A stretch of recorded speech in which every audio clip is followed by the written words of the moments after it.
Labadiena, Eglutė. Sveiki, Robertas paskambino. Taip, Taip, Robertai, klausom. tai mano patirtis, mano vidinis suvokimas rodo šiek tiek ką kitą. Jeigu mes dėl kažkokių tai žodžių, dėl kažkokių tai įvykių pajuntam savyje nepasitenkinimą, skausmą, nuoskaudą, tai tie įvykiai rodo mums, kad ta nuoskauda yra ne kažkur kitur, ji yra mumyse. Ir kiekvienas jūs galit pagalvoti, kas gali įeiti į mane ir sutvarkyti vidinį mano pasaulį, mano jausmus. Tik tai, taip, niekas bet kokiu atveju į mane neįeis, aš galiu tik pats ten tvarkytis. Ir aš galiu tik padėkoti gyvenimo situacijai, aplinkybei, kažkokių žmonių žodžiams, įvykiams, už tai, kad man parodė, kad mano viduje yra kažkoks nepasitenkinimo grūdas, kažkokie prieštaravimai, aš prie kažko prisirišęs, kad turi būti tik tai taip, o ne kitaip. Ir va tie prisirišimai stabdo mus ir kelia mumyse nepasitenkinimą. Ir dažnai žmogus šito dalyko nesuvokdamas, jisai ieško priežasčių išorėje. Ir tada jisai pradeda kaltinti kitus ir laikyti savyje nuoskaudas. O nuoskauda, jinai stabdo, jinai yra mūsų energetikos kamštis. Ir per mus nepraeina energija, mūsų ląstelės neaprūpinamos gyvybinė jėga ir mes pradedam tiesiog nykt, organizmas stoja, atsiranda ligos. Taigi, sako, nuoskauda iš karto į širdį, iš karto infarktą ir taip toliau. Tai žinot, šventraščiai apie tai labai aiškiai kalba. Vienas mokinys paklausė Kristaus, sako, mokytojo, o kiek kartų reikia atleisti savo broliui? Ar 7? Ir ką jam atsakė mokytojas? 77. Tai yra kaip atsakymas, kad atleisk visada. Nes tas, kuris išoriai kažką tai padarė, jis niekada nėra kaltas už tai, ką tu pajautei, nes tu jauti tik savo vidų. Tai tu gali tik padėkoti tam išoriniam elementui, padėkoti už tai, kad jis parodė, ką tu užspaudėjai savo viduje ir eit tvarkytis su savo vidum. Tada nelieka nei aukos, nelieka nei to, kas agresyvaus nieko nelieka išorė. Tada belieka gyvenimui už kiekvieną situaciją tik padėkot ir eit susitvarkyti su savim ir gyventi toliau be šito užspaudimo, gyventi laimingai. Šito aš ir linkiu kiekvienam žmogui. Tai ieškokit laimingo gyvenimo rakto, kuriame ir yra visas tas supratimas apie šitos dalykus, apie tai, kaip funkcionuoja visuma ir kaip mes funkcionuojam, kaip atskiras elementas tos visumos. Ir tiesiog pereiti iš aukos pozicijos, iš nuoskaudų, pereiti į dėkingumą gyvenimo situacijoms ir būti laimingiems. Dėkuoju, ačiū Robertai jums už skambutį, už jūsų patarimus klausytojams. Ačiū jums.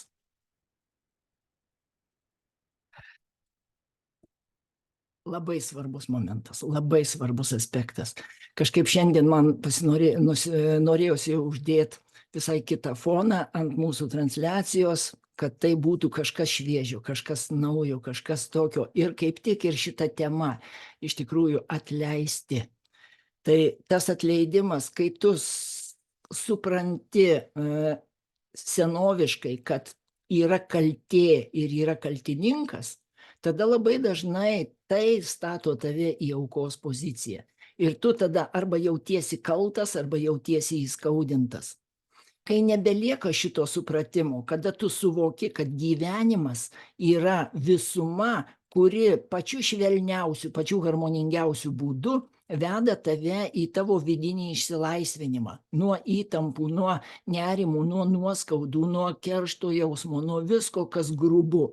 Ir tau gyvenimas per įvairias situacijas nuolat rodo, pažiūrėk, štai čia tavo pozicija, kad ne taip turi būti kitaip. Nusimesk tą poziciją, nežinau, kaip turi būti ir priimk gyvenimą tiesiog kaip tėkmę, kuri neprognozuojama, kuri laisva. Ne veltui šventraščiuose sakoma, viešpaties keliai nežinomi. Tai reiškia, kad viskas, kas gyvenime išsireiškia, neprognozuojama yra, nežinoma, kaip tai bus. Kiekvieną kartą kažkiek kitaip. Tai sugebėk pamatyti tą kaitą ir sugebėk leist gyvenimui būt. Ir jeigu tu pamatai, kad tu esi prie kažko prisirišęs ir vyksta kitaip ir tau iš karto viduje skaudu, tai tu pamatai tik savo skausmą, kurį tik tai tu pats gali sutvarkyti. Tai lenkis gyvenimui, dėkok už šitą galimybę pamatyt, susivokt ir tvarkykis. Nežinai, kaip tvarkytis. Tai reiškia, kad šitas įvykis yra gyvenimo stimulas tau pagaliau sužinot, o kaipgi tvarkomasi savo viduje. Jeigu tu sužinojai, dar neišeina ir tu numetei tai, tai reiškia, kad kiekvienas atvejis, rodantis tau tavo vidinį skausmą, bus stimulas pagaliau įtvirtinta žinias, įgaut praktiką ir tvarkyti savo viduje. Jeigu tu tvarkaisi, tau nesigauna, reiškia, dar nesistemingai dirbi. Tai reiškia, kad kiekvienas gyvenimo atvejis bus tau stimulas pradėti daryti tai sistemingai nuolatos. Juk sistemingai prausiesi, tiesa? Dantis valai, tualetą eini, miegi sistemingai. Tai yra natūralios gyvenimo funkcijos, jos turi būti vykdomos sistemingai. Pagalvok, jeigu tu nesistemingai valgai, nesistemingai miegi, nesistemingai prausiesi, koks tavo gyvenimas. Lygiai taip pat, jeigu tu sistemingai nevalai savo vidaus, nuo nuoskaudų, nuo įtampų, nuo nerimų, tai kas ten tavo viduje yra? Nelabai kas, ar ne? Nelabai gerai ten yra. Todėl pagalvok, kaip gyveni, kiek skiri laiko savo vidiniai dvasiniai švarai.